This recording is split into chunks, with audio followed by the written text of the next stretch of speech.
Hi friends, welcome to the smart student channel JRK.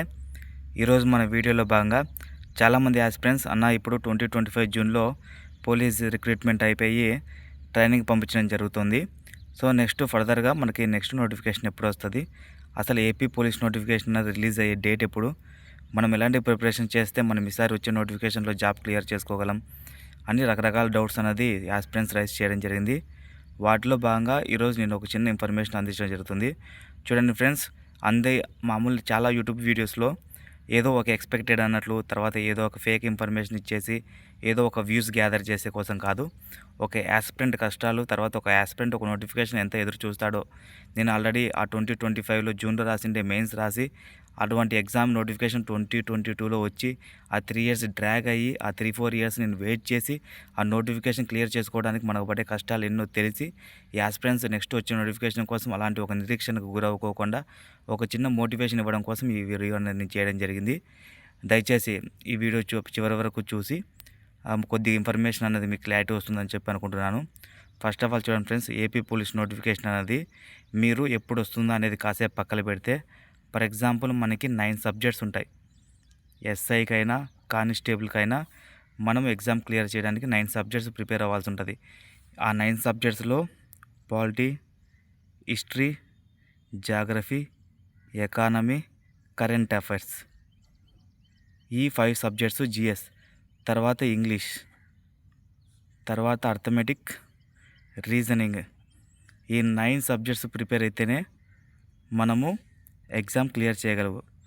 తర్వాత వచ్చేసి చూడండి ఫ్రెండ్స్, చాలామంది మ్యాక్సిమం నిర్లక్ష్యం చేస్తూ ఉంటారు. ఆ సబ్జెక్టు కొద్దిగా వీక్ కదా, ఈ సబ్జెక్టులో మార్కులు రాకపోతే ఏమవుతుంది, ఎకనామిక్స్లో రాకపోతే ఏమవుతుంది, ఇంగ్లీష్ రాకపోతే ఏమవుతుంది అని.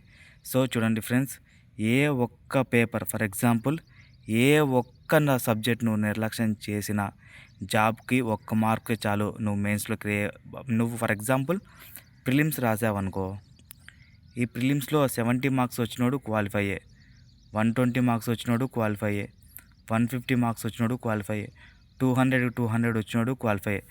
కానీ నువ్వు ఎప్పుడైతే ప్రిలిమ్స్ క్వాలిఫై ఈవెంట్స్ అయిపోయిన తర్వాత మెయిన్స్కి అచీవ్ అవుతావో, అప్పుడు కట్ ఆఫ్ 128 ఉన్నప్పుడు నీకు 127 వచ్చినా నీకు జాబ్ పోతుంది. గుర్తుపెట్టుకో. అబ్బా 1 మార్కుతోనే కదా పోయిండేది అని చెప్పినా ఎవరు నీ సంజాయిస్తే అప్పుడు వినరు. ఒకటి, మనము కొట్టిండే జాబ్ కొట్టామా లేదా, అంతేకాని 1 మార్కులో మిస్ అయింది, 2 మార్కులో మిస్ అయింది, ఈ ఇయర్ వస్తుంది, నెక్స్ట్ ఇయర్ వస్తుంది అని చెప్పి మనము సాకులు వెతికామంటే సొసైటీలో చేతగాని వాళ్ళమే అయిపోతాము. మొత్తానికి నేను చెప్పేది ఏమంటే, సబ్జెక్టులు అన్నది 9 సబ్జెక్ట్స్ మీద గ్రిప్ తెచ్చుకోవడానికి ప్రయత్నించండి.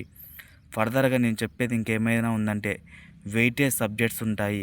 ఆ వెయిటేజ్ సబ్జెక్ట్స్ ప్రకారం for example arithmetic 25, reasoning 20, current affairs 25, తర్వాత English 30, science 30, polity 15, economy 10, geography 10. ఈ వెయిటేజ్ ప్రకారం తర్వాత main major subject history 32+ marks వస్తాయి. ఈ వెయిటేజ్ ప్రకారం మీరు ఎగ్జామ్కి ప్రిపేర్ అయినట్లయితే డెఫినెట్లీ మీరు మెయిన్స్ అయినా క్లియర్ చేస్తారు, ఏదైనా క్లియర్ చేస్తారు. తర్వాత దీనికి సంబంధించి ఎటువంటి ప్రిపరేషన్ మనకు అవసరం, అసలు ప్రిపరేషన్లో స్ట్రాటజీస్ ఏంటి, ఏ సబ్జెక్టు ఎలా చదవాలి. ఫర్ ఎగ్జాంపుల్ పాలిటీలో లక్ష్మీకాంత్ సార్ బుక్ తీసుకున్నట్లయితే లేని 700+ పేజెస్ ఉంటాయి. అలాంటి ఒక సబ్జెక్ట్ని మనం ఎలా చదవాలి, వాటికి సంబంధించి షార్ట్ కట్స్ ఏంటి, నేను ప్రతి ఒక్క వీడియోకి మీకు అప్డేట్ అందించడం జరుగుతుంది. అందులో ఎవరు ఏ విధమైన సందేహం పడద్దండి. ఎందుకంటే ఫర్ ఎగ్జాంపుల్ మీకు ఒక్కో సబ్జెక్ట్కి రన్నింగ్ నోట్స్ ఖచ్చితంగా అవసరం, కొన్ని సబ్జెక్టులకి అవసరం లేదు. ఆ సబ్జెక్ట్స్ ఏంటి, అసలు సబ్జెక్ట్ వైజ్ కంటెంట్ మనం ఎలా ప్రిపేర్ అవ్వాలి, అసలు ఆ కంటెంట్లో ఉండే లుసుగులు ఏంటి, మొత్తం నేను pin to pin subject explain చేస్తాను.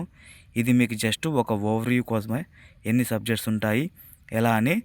సో నెక్స్ట్ మన పాయింట్ వచ్చేసి ప్రిపరేషన్ స్ట్రాటజీ అయిపోతే ఎక్స్పెక్టెడ్. చూడండి ఫ్రెండ్స్, ఇప్పుడు ఎవరైతే ఇప్పుడే రిజల్ట్ అయిపోయి నెక్స్ట్ వెళ్ళదలుచుకున్నారో, ఇప్పుడు ఫర్ ఎగ్జాంపుల్ మొన్న 2025లో ట్రైనింగ్కి వెళ్ళడం జరిగిందనుకో, ఫర్ ఎగ్జాంపుల్ నెక్స్ట్ నోటిఫికేషన్ రావడానికి వాళ్ళకి 9 మంత్స్ ట్రైనింగ్ అయిపోయిన తర్వాత వాళ్ళ డ్యూటీ పోస్టింగ్ అన్నది ఇవ్వడం జరుగుద్ది.